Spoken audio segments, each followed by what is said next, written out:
后来乡亲继续来看汉光演习让12年，再度回到中华战备道来做军机起降的演练。总统蔡英文亲身来主持。昨下晡来1000外的军事迷提早号位，都是为着要离上近的距离，翕到上届震撼的画面。有人是拿蛋拿项肉，阁有人甲推跨离的火车顶，升国旗向飞官来致敬。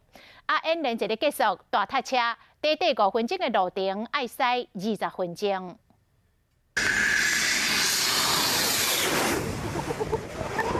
幻象2000战斗机为头壳顶飞过，降落画面震撼。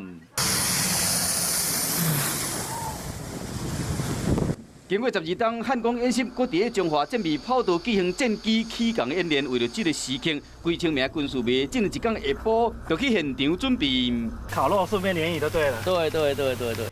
大家规暝拢无困，搁项肉联谊，想尽办法，就是要出上好的角度。那这个就是看能不能拍到飞机刚起飞的样子。甚至有人爬去腿顶面升国旗，要向飞官致敬。带国旗，让飞行员能够看到我们在这边支持他们，他们可以跟我们挥手。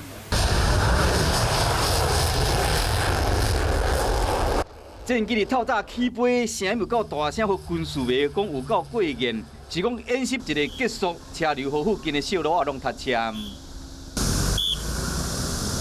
般来讲5分钟。你刚开了几分钟？开了20分钟。军事迷伫现场等超过12点钟，忍受野外猛虫伫加，还阁翕到战机起降的震撼画面。因讲这一切辛苦拢有价值。